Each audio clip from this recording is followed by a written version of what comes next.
Hi everyone, hope you are well.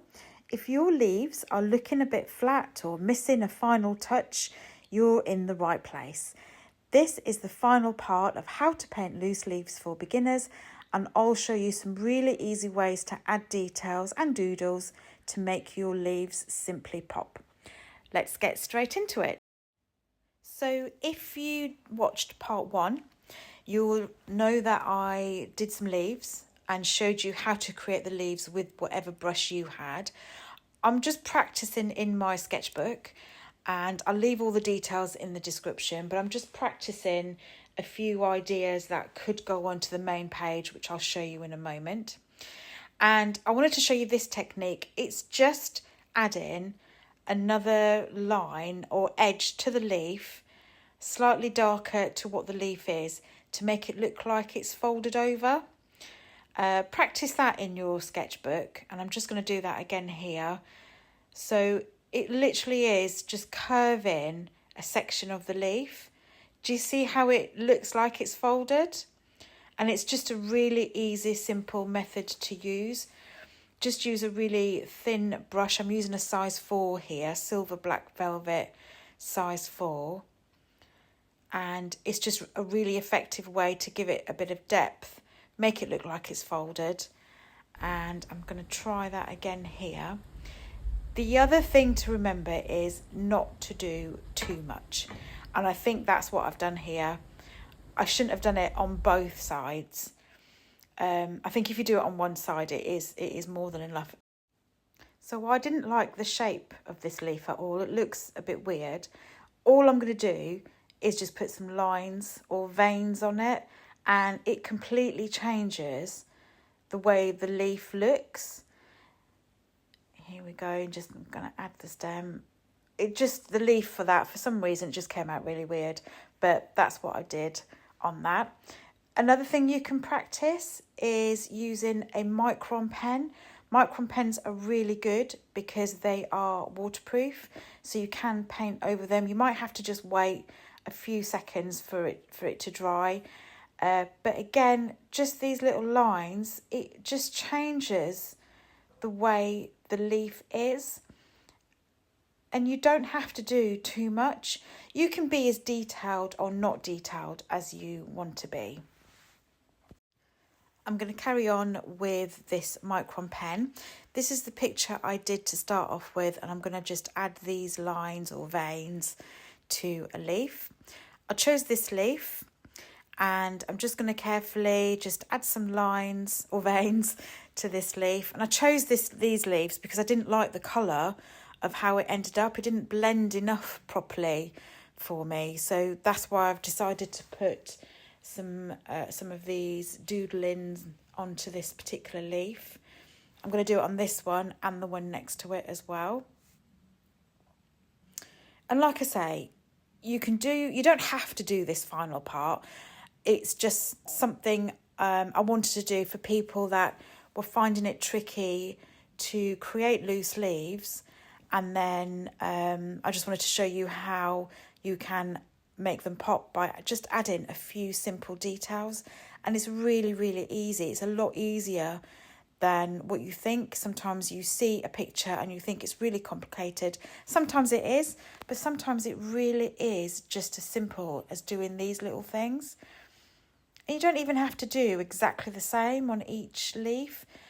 Even just put in some lines in the middle like I've done here, and then just some lines almost like shading on the edges. You don't have to do them all the way through the leaf. And I'm just going to work my way around and just decide where I'm going to put them. I haven't decided beforehand exactly what I'm going to do. So I've done this leaf again. I'm just going to add some veins in. And I've done this one a bit differently. It's just sort of like broken lines, if you like, through this leaf. And then some of them I haven't done straight lines. I've done sort of wiggly, jaggedy lines. And you can just follow along, or you can create some of your own ideas. So I haven't given this one too much detail. I've just done the centre of the leaf on this one, and then I'm going to do this one. Okay, so for this one, I have got a white permanent marker pen, and this is quite good for dark areas. I'm just going to put some dots on and see what that looks like.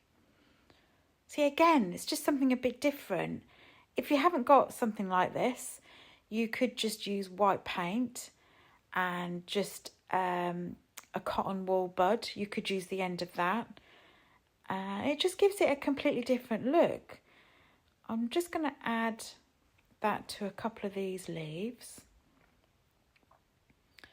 And that's what I did here. Again, I didn't have a plan of exactly what I was going to do. If you're a bit more organised like me, you could plan it all beforehand, know exactly what you were going to do and then decide. I'm just adding a few highlights now. Again, it works best on darker areas. So if you've got the darker leaves, you could add this on. And it's just a white marker pen, really. And then another thing that I did was, like I showed you in the sketchbook, I added one side with a darker area just to make it look like it's got a folded leaf or a darker area, just to give it a bit of depth. So that's what I've done here. So this time I've learned I've not done it on both sides. I've just done it on the one side to give it that bit of depth and not have too much dark on it. But do you see how it just lifts the leaf up a bit more and just makes it stand out a little bit? And then I'm just doing the folded leaves on these. I did it two on both sides on that one. And I just added a bit more here.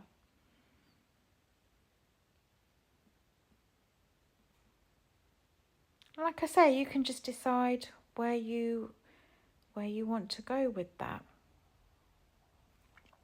Let me know in the comments how you got on with this final part.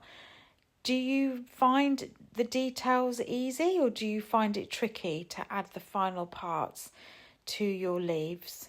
Let me know in the comments. And let me know what's been the most useful part of this tutorial as well, if you can.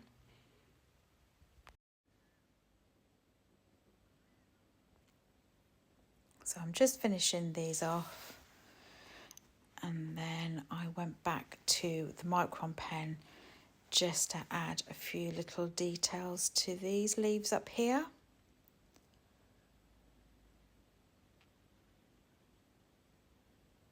And take your time, enjoy the process. Make sure you're having fun with what you're doing as well. It's so important.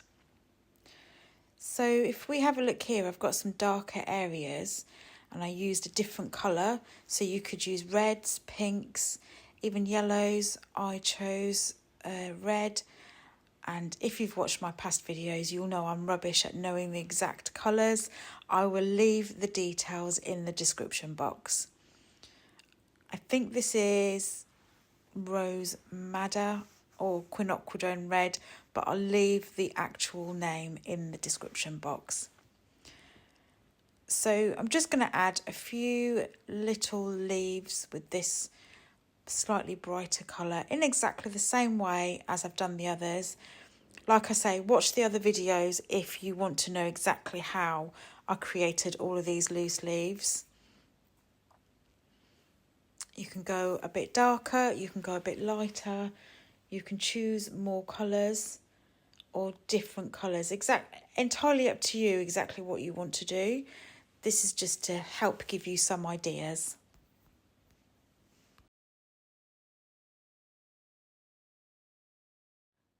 And as always, we have to add a bit of splatter.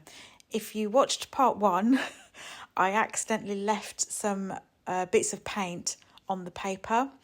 I wasn't too worried about that because I knew exactly what I was going to do, and that was to add splatter. I've got some Gansais tambi colours, which is slightly sparkly and lovely, beautiful colours that you can add on, and that's what I'm doing here. If you haven't got any sort of sparkling paints or metallic paints, you can perhaps use like a gold pen or silver pen or gel pens. Gel pens are really good for things like this as well, and they really stand out and make your leaves pop as well. I didn't use any gel pens in this, but I have got some. I went with the colours of the Gansai tambi, or you can carry on using your yellows and your oranges. Just depends what kind of a look you want to achieve with your leaves. I do hope you found this really useful. Please let me know in the comments what you thought, what was useful, and perhaps what you'd like to see in the future. I really like painting leaves. I will carry on painting flowers as well for you. Let me know what your struggles are as well. I'd be interested to know what you're finding difficult, and this is what your final piece should look like. I'll see you in the next video.